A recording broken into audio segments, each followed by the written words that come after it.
सदियों साल पुरानी कहानी है। दिमश्क के किसी सहराई इलाके में एक बूढ़ी औरत रहती थी जो मुद्दतों से एक शदीद बीमारी में मुब्तला थी। बीमारी ने उसके जिस्म को कमजोर कर दिया था और तकलीफ ने उसकी रूह तक को तका दिया था। करीबी तमाम हकीमों ने कोशिश की मगर सब बेबस हो गए। सिर्फ एक ही हकीम था जो उसकी बीमारी का इलाज कर सकता था, मगर वो बहुत दूर बगदाद के एक मशहूर शहर में रहता था। वहां तक पहुंचना निहायत मुश्किल था, खास तौर पर एक बीमार और गरीब औरत के लिए। इस जमाने में अगर आप समझना चाहें तो यूं समझें कि जैसे कोई शख्स पाकिस्तान या इंडिया में किसी खतरनाक बीमारी में मुब्तला हो और उस बीमारी का वाहिद माहिर डॉक्टर सिर्फ अमेरिका में हो। एक गरीब इंसान के लिए फासला, खर्चा, वीजा सब कुछ नामुमकिनात में शुमार होता है। उसी तरह उस जमाने में भी बगदाद जाना एक ख्वाब से कम न था। उस बूढ़ी औरत का अल्लाह पर ईमान इतना मजबूत था कि वो हर हाल में यही कहती, अल्लाह ही मेरा निगहबान है। वही हकीम खुद चलकर मेरे घर आएगा और इसका सबब अल्लाह ही बनाएगा। वही मालिक और खालिक है मेरा। लेकिन याद रखें, अल्लाह की कुदरत का कोई सानी नहीं। वो जो चाहे, जब चाहे, जैसे चाहे कर सकता है। वो नामुमकिन को लम्हों में मुमकिन बना देता है और ऐसे इसबाब पैदा कर देता है जिनका इंसान तसव्वुर भी नहीं कर सकता। यही यकीन इस कहानी की बुनियाद है। तो दोस्तों, वो जमाना ऐसा था जब सफर ऊंटों और घोड़ों पर किया जाता था, मगर उस औरत के पास न सवारी थी न सामान। रास्ते तवील और कठिन थे, लेकिन उसका यकीन कहता था कि अगर कोई उसे बगदाद तक पहुंचा सकता है तो वो सिर्फ अल्लाह ही है, या फिर अल्लाह वो मशहूर हकीम खुद उसके पास भेज दे। वो रोज अपनी बेटी से यही कहती, मुझे उसी हकीम से इलाज करवाना है और मेरा रब ही उसका सबब बनाएगा। उसकी बेटी अक्सर मां की बातों पर हंस देती क्योंकि उसे ये सब एक ख्वाब लगता। लेकिन अल्लाह जो करता है वो इंसान की अक्ल से बालातर होता है। बूढ़ी औरत ने मोहल्ले के अमीर लोगों से मदद मांगी, मगर कहीं से कोई मुस्बत जवाब न मिला। वो दर्द और मायूसी के बीच बेबसी की जिंदगी गुजारती रही, अपनी एक बेटी के साथ गुर्बत और शदीद बीमारी का सामना करती हुई। वो दिन ब दिन कमजोर होती जा रही थी।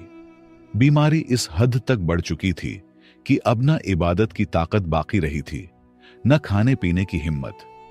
कभी खाना खा लेती तो कभी सिर्फ पानी पर गुजारा करती, मगर इस सब के बावजूद उसने अल्लाह के दरबार का दरवाजा खटखटाना नहीं छोड़ा।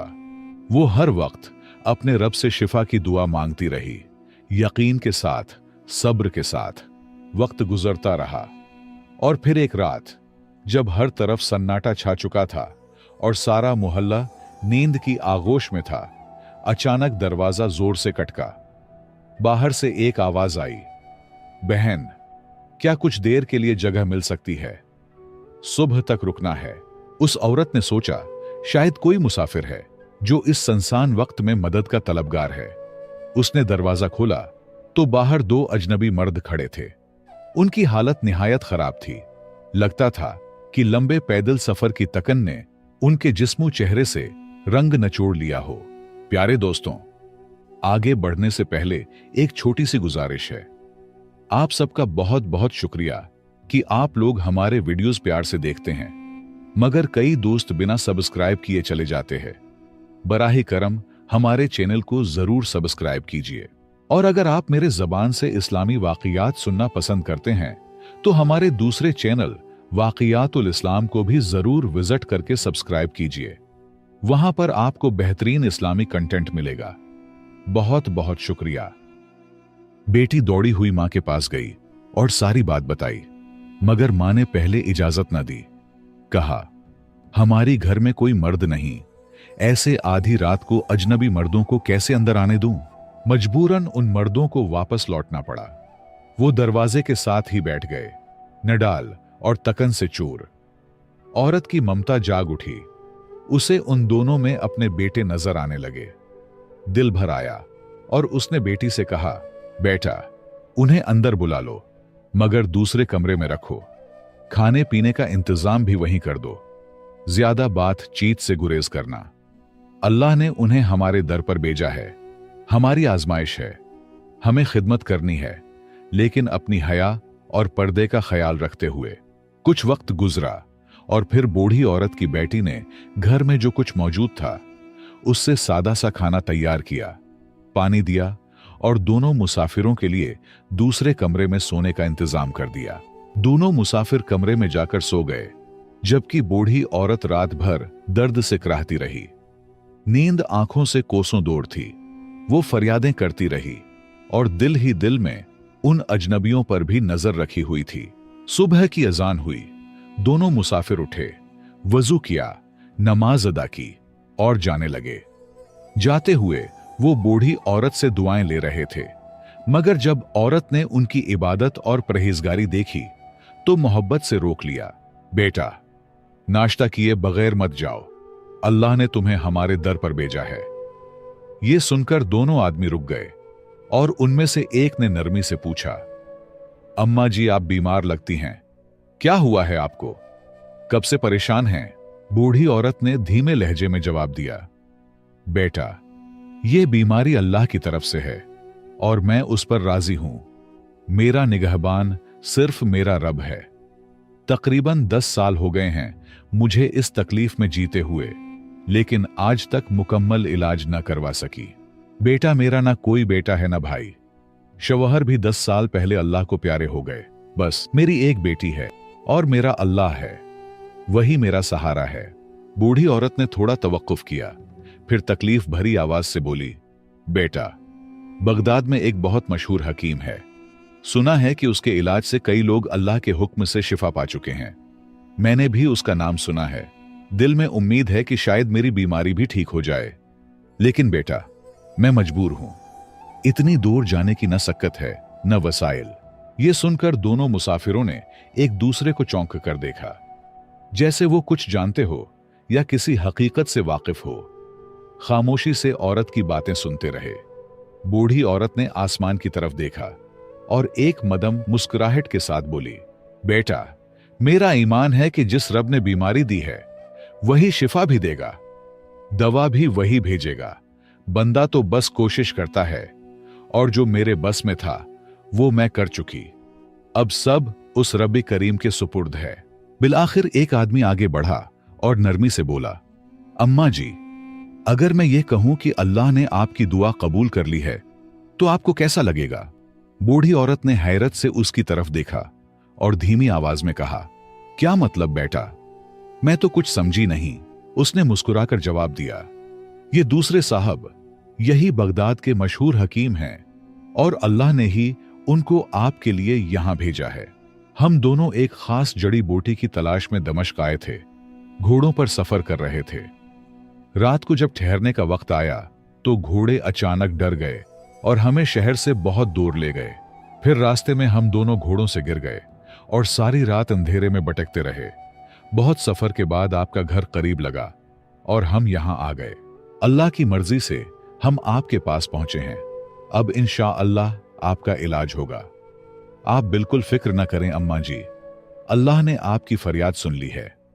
यह सब कुछ किसी मामूली इत्तिफाक का नतीजा नहीं, क्योंकि न मैं आपसे वाकिफ हूं न आप हमसे, बल्कि यह सब रब की रहमत का इशारा है।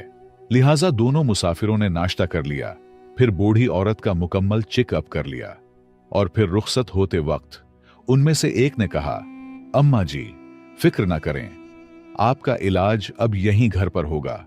मैं अपने बेटे को भेजूंगा, वो आपको दवा दे जाएगा। दवा भी वही लाएगा जो सिर्फ हमारे पास ही दस्तयाब है। यहां तक कि बूढ़ी औरत के इखराजात का खर्चा भी डॉक्टर ने अपने जिम्मे ले लिया। कुछ वक्त गुजरा, फिर वाकई एक नौजवान लड़का दवा लेकर आया। वो हकीम का बेटा था। दवा देने के बाद जब उस नौजवान ने बूढ़ी औरत की बेटी को देखा तो दिल में कुछ महसूस किया। दरहकीकत हकीम ने उसे दवा देने के साथ बीवी के लिए लड़की देखने के इरादे से भेजा था, क्योंकि हकीम ने उसी रात को लड़की की खिदमत और मेजबानी देखी तो दिल ही में बहू बनाने की नीयत कर लिया। जब हकीम के बेटे ने लड़की को देखा तो उसे भी पसंद आ गई। हया और गैरत का जमाना था। लड़का चुपचाप चला गया और बूढ़ी औरत को सिर्फ इतना इशारा दिया कि आपकी बेटी मुझे पसंद है, ताकि वो किसी और को हाँ न कर दे। बूढ़ी औरत से रिश्ता तय पाया और कुछ दिन बाद उस नेक सीरत लड़की की शादी बगदाद के मशहूर और मालदार हकीम के बेटे से हो गई। चंद ही दिनों के इलाज से बूढ़ी औरत भी सेहतयाब हो गई। अब वो अपनी बेटी के साथ बगदाद में आराम और सुकून की जिंदगी गुजारने लगी। वो हर रोज बेटी को यही नसीहत करती, बेटी, हमेशा अल्लाह पर कामिल यकीन और पुख्ता भरोसा रखो। जो कुछ होता है वो अल्लाह के हुक्म से होता है, उसके सिवा कोई और कुछ नहीं कर सकता। जब भी किसी से उम्मीद लगे तो दिल से अल्लाह के दरबार में रो लो, वो सब कुछ सुनने वाला है।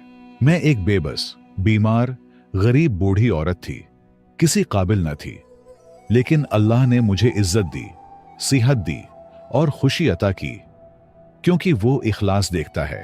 तो प्यारे दोस्तों, इस कहानी से हमें एक अहम सबक ये मिलता है कि मुश्किल कोई भी हो, दिल से और इखलास के साथ सिर्फ अल्लाह को पुकारो।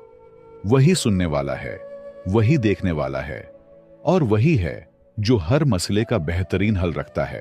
अगर कभी कोई दुआ कबूल ना हो तो ये मत समझो कि वो रद्द हो गई, बल्कि उसमें या तो हमारा भला नहीं होता, या हमारे इखलास में कमी होती है, या अल्लाह उससे बेहतर वक्त और सूरत का इंतजार करवा रहा होता है। और बच्चों के लिए एक सुनहरी सबक यह है, चाहे बेटा हो या बेटी, अगर वालिदैन की खिदमत और इताअत दिल से की जाए तो अल्लाह दुनिया व आखिरत में ऐसे इनामात देता है जो महज काबिलियत से हासिल नहीं होते। वालिदैन की खिदमत रब को इतनी पसंद है कि वो इसके बदले इज्जत, मर्तबा, सुकून और कामयाबी अता फरमा देता है। मुझे उम्मीद है आपने इस कहानी से बहुत कुछ सीखा होगा। अगर आपको मजीद ऐसी ही सबक आमूज और ईमान अफरोज कहानियां सुनना पसंद हैं, तो हमारे चैनल पुराने किस्से को सब्सक्राइब करके घंटी को जरूर दबाएं और हो सके तो वीडियो को लाइक और शेयर कीजिए। आपके ताउन का शुक्रिया।